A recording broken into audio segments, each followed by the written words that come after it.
Seguimos acompañándote en esta tarde. Está el diputado Claudio El Pla, como te decía, se sigue haciendo el café acá a un costadito. Riquísimo, la verdad. Hay mucha gente que nos está escribiendo, pero tenemos que hablar acerca de lo que pasaba en la Cámara de Diputados, ¿no? ¿Qué es lo que ocurría justamente con esta interpelación a la ministra Berruezo? Esta asistencia, en realidad, a la Cámara de Diputados para dar explicación de muchos puntos, un pliego extenso que había presentado ya el Partido Obrero los días atrás. ¿Cómo está, diputado? ¿Qué tal? Gracias por acompañarnos. Bien, un poquito agitado, muy cansado, pero muy bien. Cansado, pero bueno, acá con buen olorcito a café. Sí, muy rico.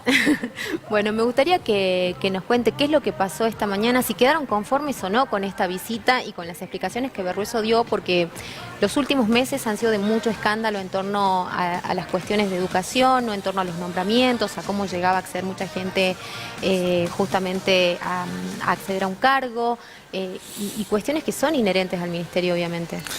Sí, mira, lo primero es lo siguiente. Es claro que la ministra trató de defender el rol del ministerio en esta crisis, la que tiene que ver con la corrupción de la ADP, con las denuncias de gente, docentes trabajando con cursos o títulos apócrifos, negociados con la designación de cargos, bueno, manejos en la Junta de Clasificación y Disciplina. Bueno, trató de decir de que el gobierno era ajeno a todo y que una cosa son las cuestiones del gremio y otra cosa las cuestiones del Ministerio de Educación.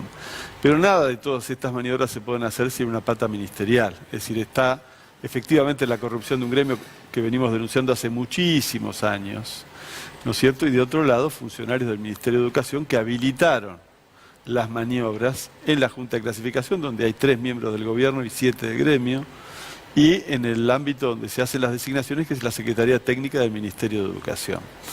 Entonces la ministra trató de decirle que no hay ninguna responsabilidad política, pero mirá, a ver, si vos te juntás con una burocracia que todo el mundo sabe que era corrupta, antes de estos hechos, sí, que hacía asambleas a las 6 de la mañana para aprobar balances, que usaba patotas en las asambleas y que se mantenía con fraude en la dirección del sindicato, que esto es Argañarás y compañía, si vos gobernás en común con una burocracia como esta, que se parece mucho a la de Eduardo Belramos, ¿no es cierto? Sí. Que se hizo empresario, se corrompió con el dinero del Estado. Y bueno, la contraparte de esta corrupción de estos sindicalistas es que ellos le entregan, de alguna manera, los derechos de la docencia o de los trabajadores de la salud. Entonces, forman un entramado con el poder político. Lo han hecho con Romero, lo hicieron después con Urtubey. Y, bueno, ahora la descomposición llegó a tal punto que no la han podido tapar. Esa es la realidad de hoy.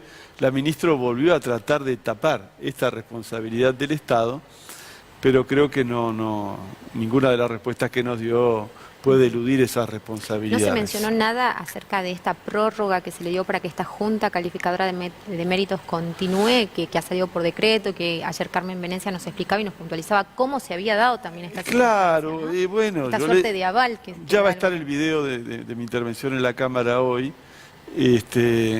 El planteo de que la prórroga de la Junta no tiene nada que ver con toda esta crisis no se puede sostener, porque cuando en diciembre prorrogaron el mandato de estos miembros de la Junta, que no son cualquier miembro, son los miembros que representan a Argañarás en la Junta.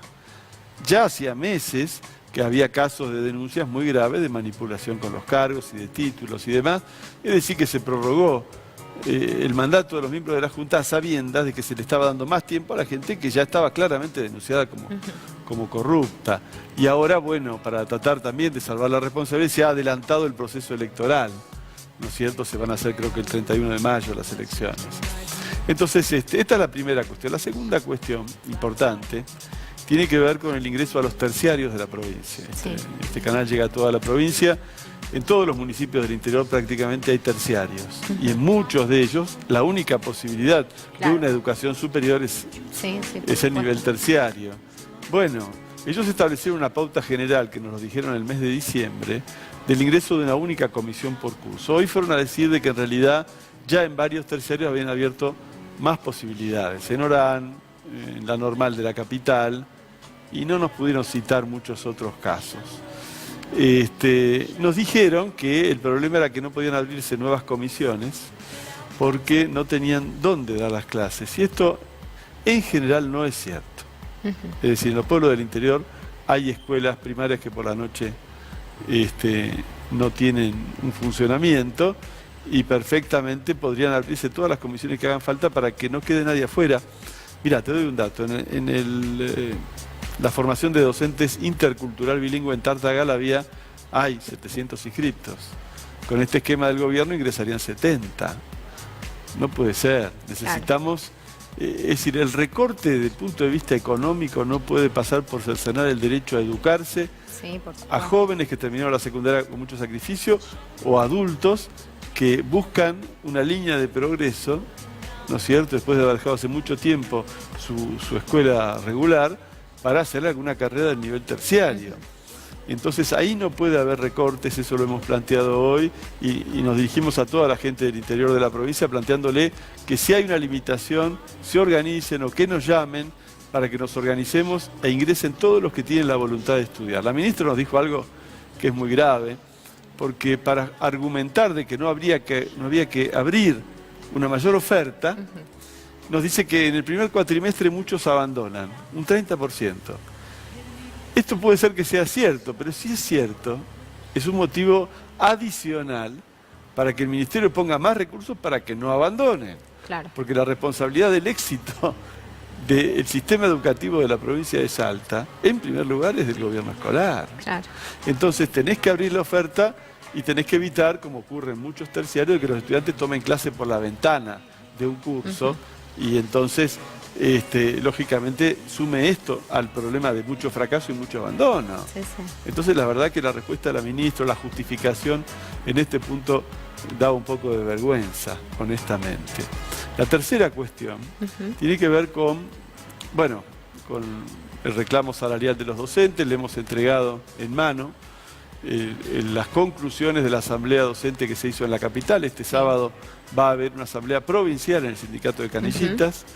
Creo que a las 3 de la tarde, porque los docentes se están organizando y me pidieron que le entregue en mano a la ministra, le entregue en mano este rechazo a la oferta del gobierno en materia salarial, este reclamo de que se normalice desde abajo para arriba la situación del ADP, es decir, en una asamblea, como lo prevén los estatutos, donde se pueda destituir a esta comisión directiva y garantizar elecciones limpias y designar ahí representantes de la docencia para ir a la discusión paritaria. El planteo del gobierno es consagrar la caída del salario del año pasado y no recuperarla con los aumentos de este año. Y entonces entregamos en mano este planteo de la Asamblea de Docentes de la capital. Y por último discutimos algo que por ahí merecería otro programa, si querés otro día lo charlamos, porque el día de ayer, un poco de apuro entiendo yo, salió la resolución 1040. Del Ministerio, que tiene que ver con la educación sexual y con el dictado de una materia, ¿sí?, que fue lo que dijeron que iban a hacer el año pasado. Resulta que no es una materia, es un espacio, pero no materia. ¿En qué consiste, digamos, que sea un espacio? Por eso necesitamos un rato largo, pero te cuento un poco. Quiere decir que no agregaron ninguna nueva hora de cátedra, no hay ningún nuevo docente, son los viejos docentes de distintas áreas, ¿sí?, que en un espacio que ya tienen, es decir, dentro de la carga horaria que los estudiantes ya tienen, 90 minutos a la semana, tendrán que dedicarle a educación sexual. Hoy nos explicaron de que iba a ser no a cargo de un único docente, sino una vez de unos, otra vez de otros, en una planificación que iban a hacer entre todos.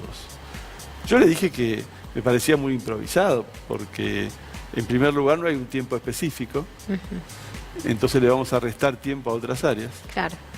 Claramente, porque... O sea, en lugar de aumentar la calidad educativa, digamos, estamos quitándole para agregar algo que tendría que estar un tratamiento específico dentro del horario ya existente y con los docentes que ya existen.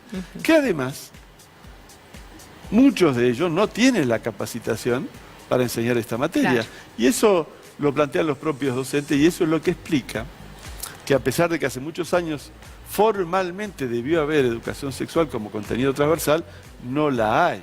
Además, toda esta resolución sale en un cuadro en la que sigue vigente la ley con el artículo 5º, y eso también quedó presente hoy en la comisión, que permite hacer de que los contenidos que hoy nos entregaron en una bonita carpeta, ¿no es cierto?, que son los contenidos acordados con el Ministerio a nivel nacional, finalmente cada institución decide qué hace con ellos. Es decir, de que no es una obligación de todas las instituciones enseñar esos contenidos en todas partes, o por lo menos el enfoque con el cual se enseñen, en muchos casos no va a ser un enfoque científico. Claro. Así que, mirá, el Ministerio en marzo del año pasado decía no va a haber materia. En septiembre decía va a haber materia. Ahora dice va a haber espacio, pero no docentes especialistas, ni nuevos espacios con más carga horaria, ni nuevos recursos. Sí. Creo que estamos Qué tremendo. con algún cambio para que todo siga igual. La verdad que tremendo, ¿no? Prácticamente ninguna respuesta ha sido satisfactoria, digamos, ninguna ha obedecido más o menos a los parámetros que uno podría esperar para que esto se modifique y que efectivamente veamos algo positivo, ¿no? No, hay más temas. Mirá, por ejemplo, le planteé a la ministra, en este cuadro de cuestionamiento bastante generalizado a la validez de los títulos, el Ministerio sacó una resolución, que es la número 780, que dice que todos los docentes, los 33.000 que existimos en la provincia de Salta, tenemos que volver a presentar nuestros títulos. Esto causó mucha indignación, porque los docentes dicen, ¿qué pasa? ¿Estoy bajo sospecha? Vengo trabajando hace 20 años, 30 años, y ahora viene un ministro y me dice, volví a presentar el título, a ver si es verdad que sos docente. Causó mucha bronca, y porque se lo hizo además en este contexto. Bueno, nos dijeron que era por una cuestión de digitalización, de modernización, y que no había ninguna sospecha. En el mejor de los casos nos explicaron bien, pero la única lectura que se puede hacer de que salga una resolución del gobierno diciendo todos los docentes van a tener que presentar sus títulos, al mismo tiempo que en los diarios y en el debate público está el cuestionamiento a la legitimidad de los títulos docentes, bueno, eso solo se puede entender de una manera. Así que le comenté que había mucha bronca, mucha indignación en la docencia.